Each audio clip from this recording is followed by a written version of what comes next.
Yeah, I think one of the meta lessons that you can kind of take home from the last 2 decades in technology is that it pays to be early, and it pays to be it pays to be to notice things early, and it pays to be an optimist. It does not pay.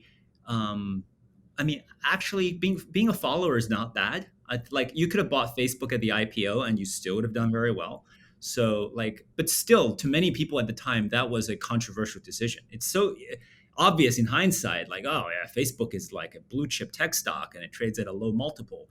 So of course it was going to do well. No, buying Facebook was extremely excruciating. Like, in the first year, it fell a lot during the first year. So, but the general lesson of the last, like, I don't know, 20 years is that it pays to be an optimist around technology. Even if you fell into even if you were duped, if you made 10 independent bets and you were duped on two of them, they were just like scams, like Theranos. You still would have came out way better than just being, for example, in the S&P 500, which is essentially a index of stuff that's happened in the past, right? Because it's weighed by how much you're worth.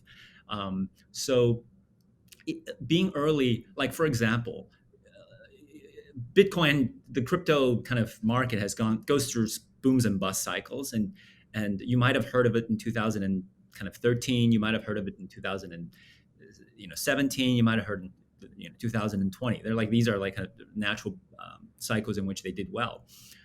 But if you had paid attention, there were so many opportunities, and you could have been mining as early as 2012 or something. But like, there were so many opportunities for you to take a point of view and to look into it, and to just chat to the people who are into it. I know so many people. I'm late. I was so late. Like, my friends were mining Bitcoin. Like, I didn't never mine Bitcoin. I had just heard about it through Chris Bernisky. We worked at ARC together. He started a crypto fund after that, but he was the one who got into it. And he's like, look at this Bitcoin thing. And at the time, I took this attitude that was very considered respectable and I don't know, correct among investors, which is you should only invest in things you know and understand. And generally, and of course, all investing, whether it's growth investing or value investing, is still value investing. You're trying to buy an asset at a price lower than its intrinsic value, and its intrinsic value is defined as the sum of all the cash flows it will produce in the future, presented in the terms of the present. And because Bitcoin doesn't produce any cash flows, it's not a business, right? It doesn't generate revenue. It's just this like this digital gold thingy. So you couldn't really value it using Yeah. the traditional CFA certified frameworks. So as a result, I was like, okay, I don't understand this technology, and I can't value it based on everything I've been taught. Like, this is important. This is how you this is how you do adulting as an investor, right? So therefore, I should stay away from it. Right? It's so funny, but other people with different mental models came to different conclusions. So that was my initial kind of like, see, that was me. That was relatively early in today's terms, but it was not very optimistic in kind of outlook. But what turned me around was I went on a vacation with my parents in Sicily.